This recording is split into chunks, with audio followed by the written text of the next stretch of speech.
Hey, so this is just a short little video, very impromptu thing, chatting about the Springboks win over Wales. I've got no notes, nothing written down, just some thoughts after the game, after letting it marinate for a day or so. Very, very convincing 52-16 win over Wales at Twickenham for the Boks.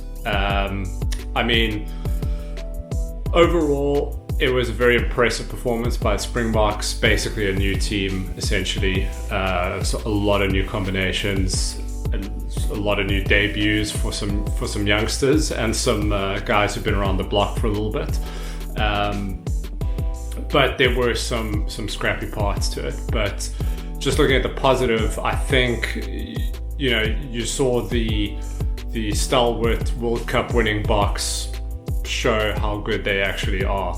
The likes of Jesse Creel, Peter Steph Dutoy, Malcolm Marks, those boys, you could just see that they've been there, done that. They stood up way taller than the new boys, and that's not a slight on the guys making their debuts. It just goes to show how much experience counts. They looked calm, relaxed, in control. Jesse Creel was completely controlling those outside channels, putting Mapimpi into space, getting a pass back inside.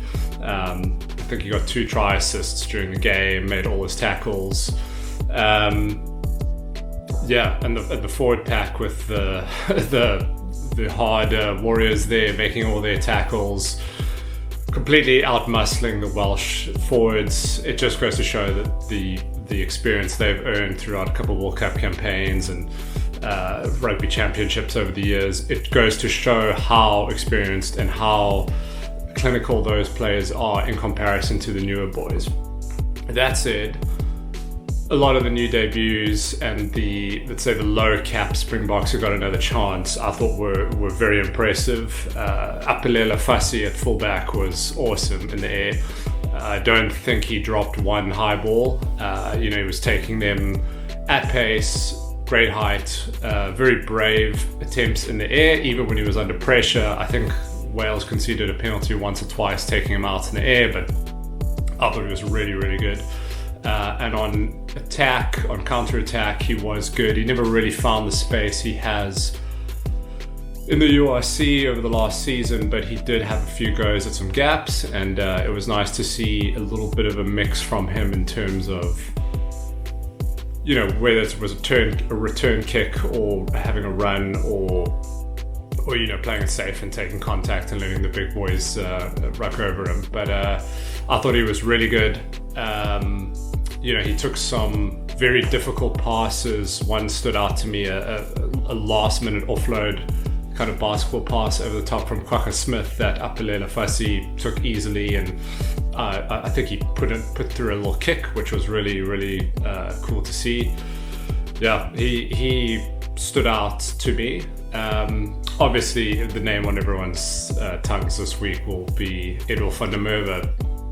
Anyone who's been watching the Lions in the URC for the past 2 seasons or so, it would probably come as no surprise to them what this man can do. Obviously, no one expected him to play that well at test level, but he really was great on the wing.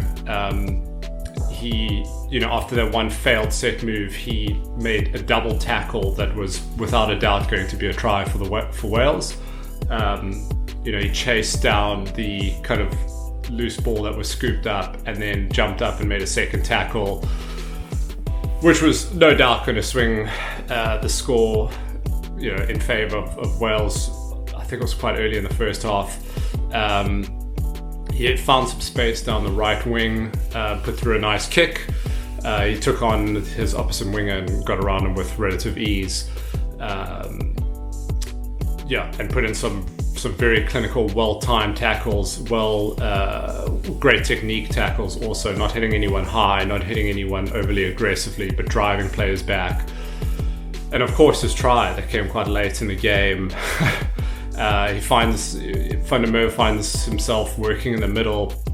The Lions use him actually as a kind of like a ball-playing extra set of hands in their set moves, and you can see he's very comfortable floating around the field, that kind of roaming winger role. And had a little pop inside from Grant Williams, steps 2 forwards, gasses through the backfield and scores an awesome try on debut. So well done to Edel van der Merwe. We hope to see more of him, and he's definitely given Rassie some headaches for wing selection when all the boys like Colby, Arnse and all of them rejoin, but it's a good headache to have.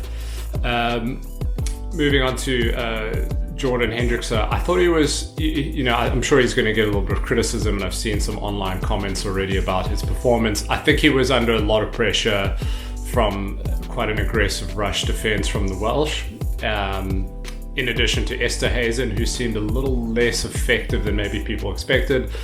Again, there's a new combination at 10 and 12. Their timing seemed to be a little bit off between Hendrickse and Esterhuizen. Obviously, 2 guys who've never really played a lot of rugby together, barring, I assume, the last 2 weeks of them preparing. It looked like they were trying to pull off some sort of multi-phase passing move once or twice, and I think 2 or 3 times it got spoiled by the Welsh. And that's also, props to the Welsh defence for rushing hard and disrupting the Boks backline flow. But it just seemed like they weren't deep enough. They were standing a little bit too shallow, and that move they were trying to pull off just wasn't working. I think if they take a few more steps back and just get the timing right, I think you'll see a click. So, but those growing pains are always something you expect in the first test or so of essentially a new backline. On the positives, it was heartening to see the Boks trying some more elaborate backline moves, and I think that's a sign of or the influence of Tony Brown coming to the Springbok squad, or the management staff rather. You could see him up in the stands having a laugh with Rassie, trying to suss out what was going on. I think if anyone who's followed New Zealand rugby, Highlanders rugby particularly, Tony Brown's notorious for these elaborate backline moves, and I think we'll see a lot more of them creeping into Springbok rugby over the next couple of years, leading into the next World Cup.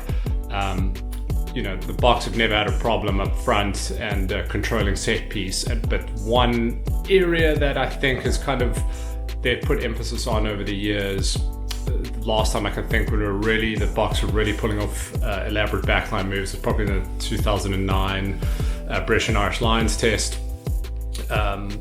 Those tests we were doing quite elaborate backline moves that were producing a lot of tries, and over the years they've dabbled with some more complexity in that area. But I think if the Boks can add that quiver to that arrow to their quiver, I think they're going to have a lot of weapons to fire with against any opposition. So it was cool to see, even though none of them really came off, barring that first move that Jesse Creel found Mapimpi into some space and then passed back inside for Creel in the early minutes. The backline never really got moving, but they kind of found themselves just getting tries in one way or another. As for the forward pack, I thought all the usual stalwarts did well. Cocker Smith was awesome. Peter Steff was obviously controlling things and being the enforcer on the team. Evan Roos had a nice break early in the game, showed his pace and how brutish he can be in contact. I do think he could have looked left or right. I think Faf was running up on his inside, on his left. Maybe a pass there would have resulted in a try, but look, I guess the adrenaline of the game is a big moment for him to go for the try line, but I think that'll come with a bit more experience and maturity. He'll look for that pass if he can assess that he's not going to make the line. But he was good, and the front row was impressive. The usual dominant Bok front row. Every scrum the Springboks had seemed to push the Welsh back. They seemed to be struggling, even when they made some changes. The Boks brought on other big heavyweights, World Cup winners, who were doing the damn thing and making life for the Welsh front row very, very difficult. So overall, I think a very good game. There were some contentious moments, I guess, with some contact. Some cards were handed out. I do think the officials, first test of the season, they do want to set a precedent, and they don't want to let anything too ambiguous be left out there with regards to contact and tackles and things like that. So I believe it was Bongi who went into kind of a tackle a little bit high, and his head caught the Welsh player in the head. And look, it is what it is, head-on-head contact. It maybe wasn't necessary for Bongi to go in. He couldn't really wrap his arms because the Welsh player was kind of being escorted by two other South African tacklers. But maybe just chop the player low. You drop your shoulder, take him out of the hip or the thigh, and that player's going down. So yeah, maybe a little bit just too anxious, too excited for the game. But overall, I thought the Boks were good. I think there's a lot of promise to come from this bigger squad. A lot of the guys that got their chance have now really shown that they deserve to be there. And looking forward to the Irish tests, I assume we'll see a much more familiar Springbok squad. The likes of Leroux, Etzebeth, all those boys will definitely start. That Irish series is one that Rassie and his staff cannot afford to lose. So I think you'll see a much more settled Boks squad for that one. But it would be nice to see some faces floating around there too. Fussy arguably has earned himself a spot with his backfield defense and his kick takes. And Edel van der Merwe, I mean, you got a fast, physical, smart, ball-playing winger who can roam around the field. He's got to feature somewhere.